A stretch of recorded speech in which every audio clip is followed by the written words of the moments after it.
There is an endless sea of podcasts about entrepreneurship. Talking about it, but not living it. We live it every day. This is Inside the Wolf's Den, an entrepreneurial journey with Shawn and Joni Wolfswinkle, talking about real estate investing, but also encompassing general subjects in regards to owning small to medium-sized businesses. And of course, all the struggles that business owners must overcome to be successful. This is Inside the Wolf's Den. And this is Shawn and Joni Wolfswinkle. Welcome back to Inside the Wolf's Den with your hosts, Shawn and Joni Wolfswinkle. We're back with another episode, and we are going to be discussing 2022 real estate market and changes in the economy. Now, we're still on this crazy ride, right? And still so much change and turbulence in the marketplace with interest rates rising, inflation rising, housing prices continue to rise, rents are rising. The biggest question for investors is, what should I do, right? Do I sit on the sidelines? Do I continue to buy? Do I sell existing properties? These are the questions we are taking on a regular basis. So I have Shawn. Shawn's going to actually answer some of these questions for us. So how are you, Shawn? I'm doing great. Thank you. Awesome. So you put me on the spot. Absolutely. These are the questions that you've been getting daily. So I think it's good for our listeners to hear this because they have these questions as well. Correct. I mean, we did a market update, I think, at the beginning of this year, but you know, a lot of things have changed even in the first 2 months of the year, and we're just constantly getting, you know, questions about what should I do, and I think people are just almost freezing a little bit. Fear, a little right? Fear, correct. They don't know what the market's going to do now that interest rates are rising. Like, okay, panicking. Are we going to prepare for a crash? Are things going to slow down? Should I get out of everything? You know, so we're going to try to answer some of those and just give you some data and hopefully answer or you know, just give you peace of mind at least. And make the right decision that's best for you. Absolutely. So let's get into it. So what is happening with interest rates right now? Yeah, so I mean, they're obviously climbing, and you're seeing that on news stations everywhere. Interest rates are climbing. I mean, the way the Fed can combat inflation is by raising interest rates, and so they're going to continue to do that. You know, as we record this now in March of 2022. They're hovering right about 4%, and they've been hovering around there for the last couple of weeks. And this is, when I say that 4%, this is if you were a homeowner moving into a property. If you're an investor, and that's our clientele, and that's who we really serve, and that's probably you if you're listening, you know, you're going to probably be closing at about a half a point or 3/4 of a point higher. Because the banks, you know, look at you as, you know, since you're not an owner-occupied buyer, you're going to be renting it into an investment property. You know, it's a little bit more risk for the bank and for the lender. So the interest rate's going to be a little bit higher. So when I say 4%, more than likely, if it's an investment property for you, it's probably going to be 4.5, 4 3/4. And most of you know that. I just want to clarify that. So as of right now, you know, right around 4%. And the last time we were at 4% was in 2019. And if you remember in 2019, when we hit 4%, we were like, man, this is awesome. And this is like, could it get any better? And people were buying, you know, we were selling out month to month still at that time. And so I still think 4% is still a very, very good interest rate. Right. You know, if you look historically, that's still a great interest rate. And I think what people just have some regret, I think, because they're like, oh, I could have locked in the 3s and all that. But it's still a fabulous interest rate. If you can get a 30-year fixed loan locked in under 5%, why would you not? Right. And I think you should continue to buy and continue to look. So we'll get more into that. But for this year, I expect interest rates to climb almost probably another point. By the end of the year. That was my question, is what's your prediction on the height of the interest rate? Well, I think for this year, I think we're going to get close to 5%. Or hit 5% by the end of the year. So it's a whole nother percentage point. And I know that scares a lot of people, but the last time we hit 5% or at 5% was in 2018. So again, wasn't that long ago. You know, it's still a very, very healthy and strong real estate market.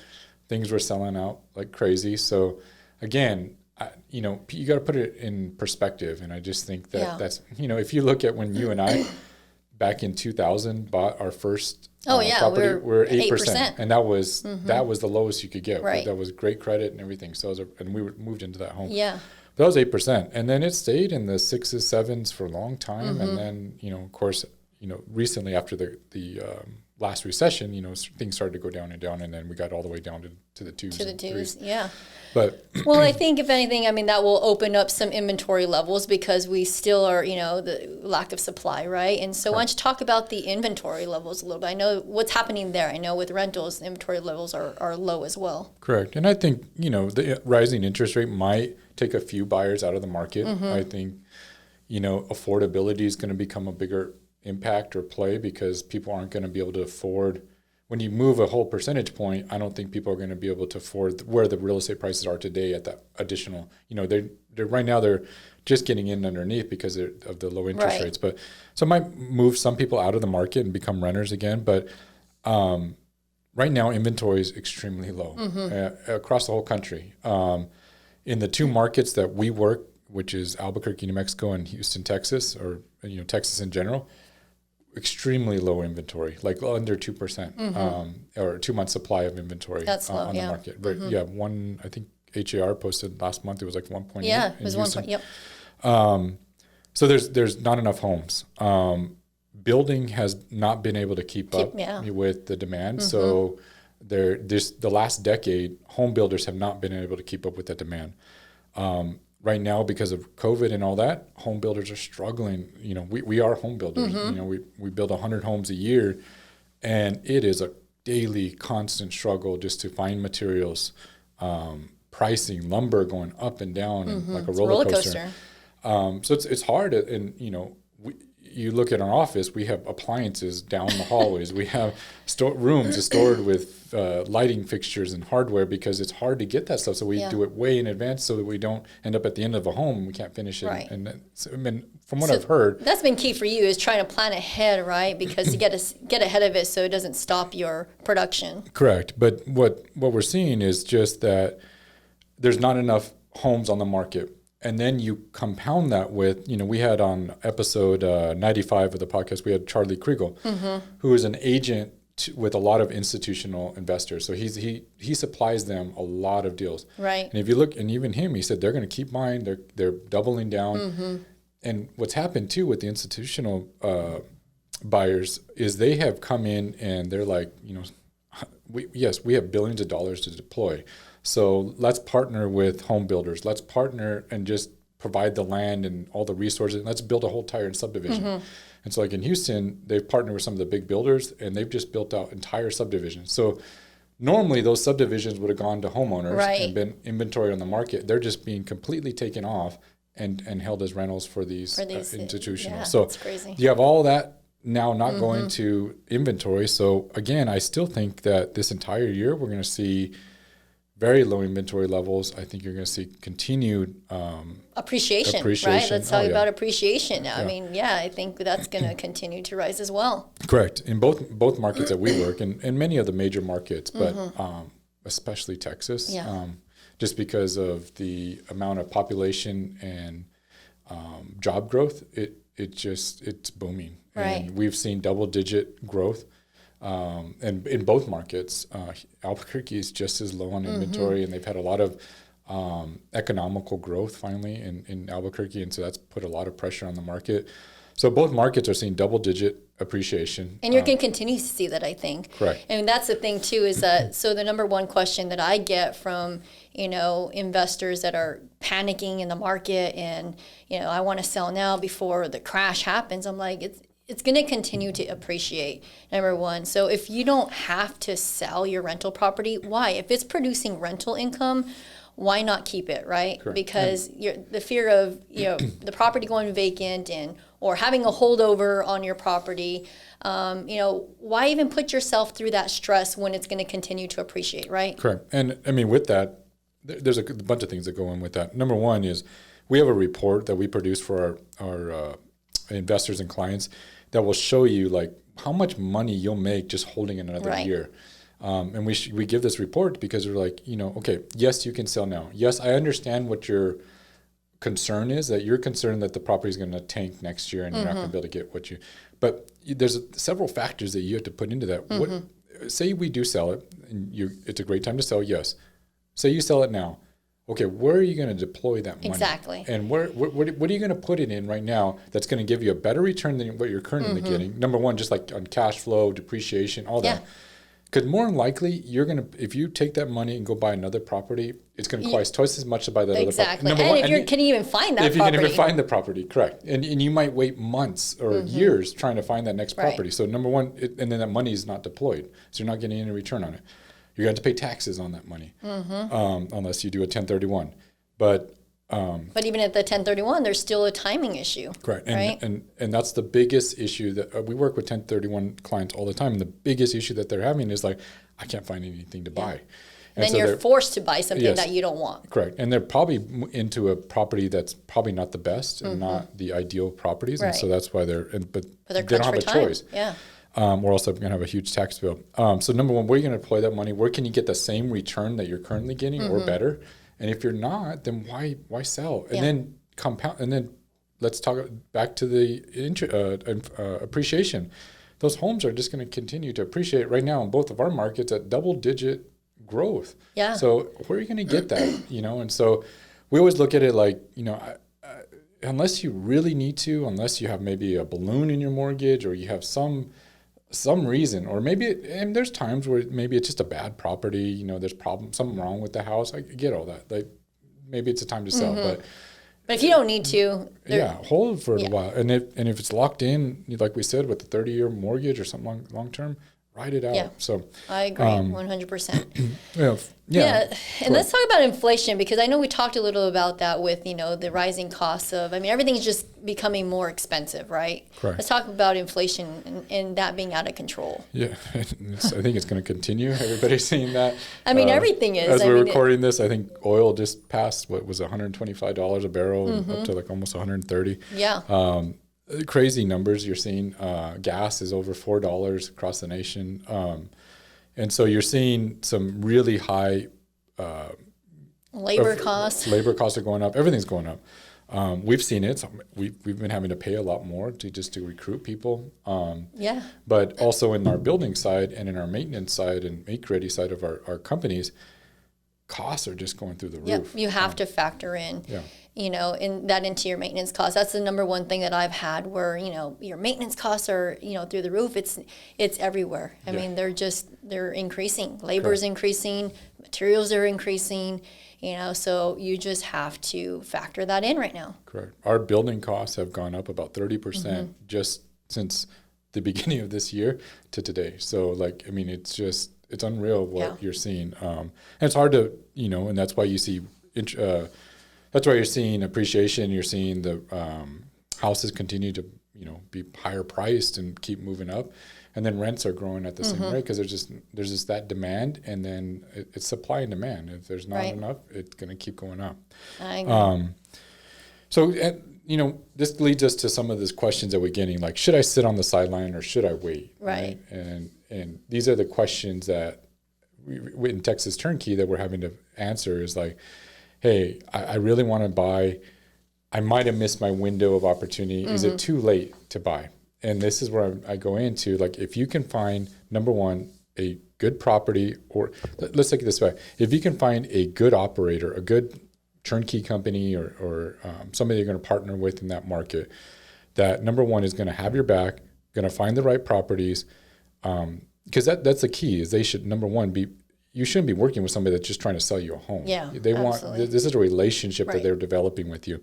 So number one, if you find somebody good like that you can work with, they can partner with in that market, they can source you really good homes. Meaning, for us, we're at our average sales price of our homes is like over $250 now, and that's gone up quite a bit since where we. But these are nicer. We're producing a nicer level home, which attracts a nicer resident that keeps up the property longer. So we're in that medium price range, and that's where I think you should live, is in that medium price range as far as investing. I don't think you should be in the low end stuff, right? Because that if you really look historically, the very low end stuff has never really appreciated over time. You know, it might like right in And longer times term, like, you have more issues with those types of properties. correct. Turnover, with tenants and maintenance, right. everything. Yes. And so we do in the medium price point, and that's where I think you should focus, because that number one is your biggest buying pool for when you are ready to sell, and then you're also your biggest tenant pool. Right. It's going to be in that medium price point. So right now we're saying, you know, yes, continue to buy. If you can continue to lock in the fours for an investment property, work with a good provider, work with somebody that, again, is going to have your back, provide the right type of properties in the right neighborhoods, and is going to professionally manage that property for you, continue to buy. Now, continue to double down and go. Like I don't know where you're going to get in another asset class that you're going to be able to borrow at those rates at a 3-to-1 ratios, meaning the bank's going to lend you 75% of that asset purchase price. So you, as the investor, is only having to come in with 25%. Where are you going to be able to do that? What other investment channel? Yes. Where can you step in and put up 25% and control an asset that's 3 times that? Right. You know? And so at a 4% interest rate or 4.5%, whatever it turns out to be, and control it for 30 years and have the tenant pay down your mortgage, have tax advantages that you're going to offset a lot of your taxes. Where can you do that? And then get double-digit appreciation and growth. You know, and where we've seen our biggest wealth creation, you and I personally, in our rental properties, has been our equity in our growth in our properties. So our properties have grown substantially. Our tenants have paid them down, and we've just really rode that growth rate and equity in those homes. So I don't know where else you can do that. I don't know what other asset class you can do that in. Where you can purchase a home with a 30-year mortgage in the 4% interest rates, where a bank or a lender will lend you like in a 3-to-1 ratio. So you only had to put down 25% or 20 in a single family home, 20%, and then they'll lend you 75%. So you can control an asset that's 3 times worth what you invested into that asset or in investment. So I just don't know what other kind of investment you can do that. Mm-hmm. So if you can still get, you know, in the 4s, low 5s, yes, I still think now is the time to buy if it cash flows. So it covers your debt services, covers your maintenance, covers your vacancy. Why not continue to buy? You know, I agree. And so if you can find that company in a market that makes sense, that you can work with, that has developed you develop that relationship with, that can support you, that can supply you the good quality homes that are attractive, that are in that medium price point. I continue to buy, and you're gonna do well over the long haul. So you're gonna get a good cash flow, you're gonna get a good return, you're gonna get good double-digit growth in the 2 markets we work, and your the tax advantages, and then your resident's gonna be paying down your mortgage. Right. So I say yes, continue to buy. I say continue to buy this entire year. Obviously, the sooner the better. You know, because obviously interest rates are increasing, so the sooner you can get into something, obviously it's better and makes more sense. But just continue to buy all year. You and I are both continuing to buy. Absolutely, We're keeping some commercial. We're keeping some of our duplexes, and I mean, I think you know, and residents are you just talked about the residents looking for quality homes, and that's really what they want. They want a good quality home. That's why they love our new construction product, right? And just the whole convenience of it all and the benefits package that we offer, tenants are looking for that. So if you can provide that to them, that's key right there. I mean, we have a benefits package where we drop ship air filters to the tenant's door. They love that. They don't have to go and shop for air filters. It's all about convenience for the residents. Payment options, having your online payment options where they can pay via ACH and you don't have to, drop a payment off at your office. Or like the Payoneer Me, what they can do, like Walmart and all these different locations, HEB, they can go in and pay their rent if they don't want to do it online. Right. But, so you got to offer these conveniences to the residents to attract them. So sticking that medium price point, I think that's the key. As we mentioned before, don't go into the lower end neighborhoods. I don't think you're going to get the return that it looks attractive because they're cheaper, but yes, and they've maybe appreciated in this last couple years, but those are also the first to go down. Right. And those are the first that historic, if you look at them, they're always around the same price point, no matter what time in history, they're always around the same price since they were built. So we do the medium, so around 250,000 is kind of where we're at on most of our investment properties. We recommend sticking in that price point. It's going to be the biggest buying pull for when you're ready to sell, the biggest tenant pull. And then you've seen really good growth rates, right, in rents. Oh, absolutely. Like on new leases, we're seeing about a 7% increase on our new leases, and then renewals about 4%. So, and some of those, it's even been 10 or much higher. Yes. So that's been good for our some tenants that are moving out, that we're getting to increase these rents for the landlords, and even on the renewals, we've been able to increase on those as well. So it's good. Yeah, and then we touched on this a little bit, but should I sell? And I think I think you get into these conversations more than I do, because this is more on the property management side. They've already owned for several years. They're working with our CSAs, and these questions come up like, hey, should I get out? Everybody's telling me we're at the height. Should I get out? And so, let's talk about that. Yeah, I mean, it goes back to, if you really have to sell, then yes, then you can, it's appreciated. That it depends on your situation, I would say. But if you don't have to and it's leased out, like there's no reason to, because it's going to continue to appreciate. Correct. So it depends on your goals. It depends on your situation. It depends on, you have to really evaluate your goals and what you want. Yeah, I think HR just posted, it was like 16% is what Houston had seen year over year. And so if you can get 10 to 15% appreciation, why not hold out another year? Yeah, exactly. It goes back to, where are you going to put that money, right? At the end of the day, where are you going to put that money back? And get that same return. And get it that same return or better. Because if you don't, then why There's sell? No point. Why pay taxes? Why do all that? So, exactly. I hope that helped. We just really wanted to answer some of those questions. I think it's, on everybody's mind, and people are just really concerned, as far as investments go. Homeowners, if you got a good home and you're happy with your house, and you just stay in it and ride it out. But I think as an investment, an investor is looking at, what should I do? We say keep buying this year. And if you don't need to sell, or you don't have a place to park that money somewhere else that's going to give you the same or better return, with the growth and everything that you're going to see this year, I say continue to hold. rent. Yeah, absolutely. So that's it for today, but thank you. And if you have any questions, we're always available. Please reach out to us, and we'll see you all next week. Yes, and like us if you like this episode, and we will talk to you soon. See you, everyone.